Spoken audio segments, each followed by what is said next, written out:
My name is Kyler Hughes. I'm doing a presentation for LUT1 Task 2. My presentation is on consumer debt in America, and according to the Federal Reserve, as of December 2012, debt in America reached nearly $2.8 trillion for the consumers.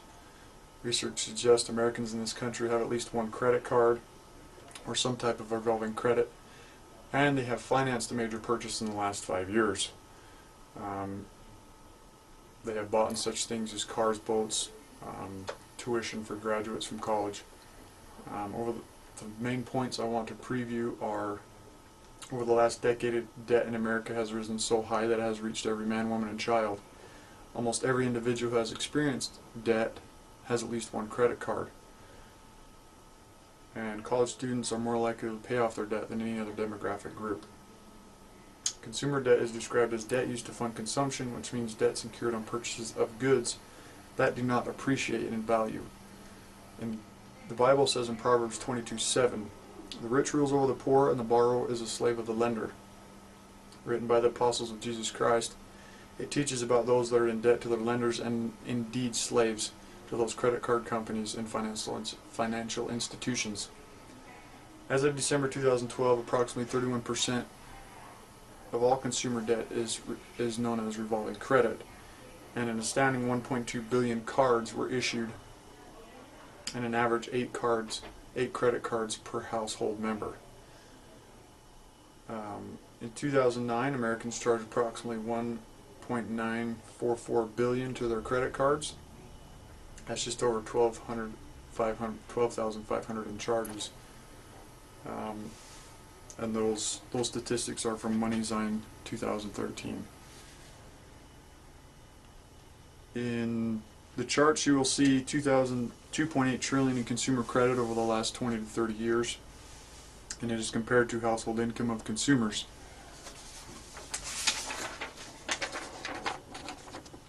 This graph shows the monthly growth in consumer credit from January of 1952 to January of 2012. Debt grew slightly from the 60s and 70s, but took off in the 80s. In 2000, you can see that consumer debt has risen roughly 1 trillion, but grew another trillion from 2000 to 2008. This is comparing consumer credit with the household income. This next chart considers the growth in household income. Here the data focuses on the time frame starting from 1980, where the growth of debt accelerated rapidly.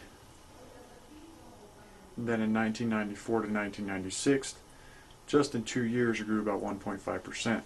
Then again in the year 2000 to 2002, almost another 2% growth. And then roughly stays at about 12% ever since then. So those that are in financial difficulty often go through a divorce, separation, and illness, a job loss, and about a third of those seek financial help every year. College graduates have a better time of paying off their debt because they have the education and the degree.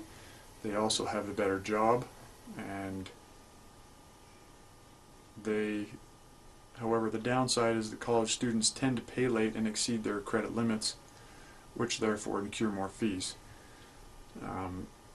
Roughly every American in this country has at least one credit card. Debt in America has reached every man, woman, and child. Every individual who has experienced financial difficulty has a credit card, at least one.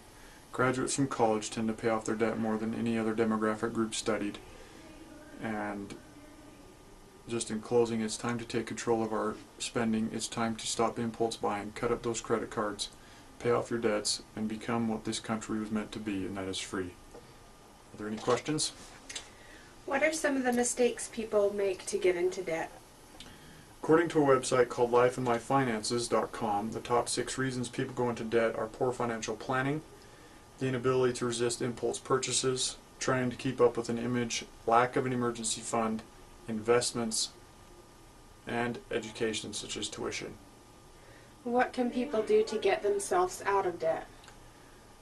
There is a website called wikihow.com with an article there titled "How to Get Out of Debt." The first three things it says is to stop increasing your debt by cutting up your credit cards. The second thing is to record your spending on all transactions, and the third is to categorize your spending by making a budget and putting the highest priority of that budget at the top of the list in descending order to the least most important. Any other questions? What does one do when they are finally debt free? Miriam Caldwell wrote an article from the website about.com, and she says, once you're debt free, get a good cushion of 3 to 6 months of expenses. Once you have that, start planning for your child's or grandchild's college fund. And then once you have that, plan for your own retirement, and then go and enjoy life. Go and travel and do those things you have always wanted to do. Go see the world and start enjoying and being free, which is what this country is all about. Thank you for your time and your questions. This concludes my presentation.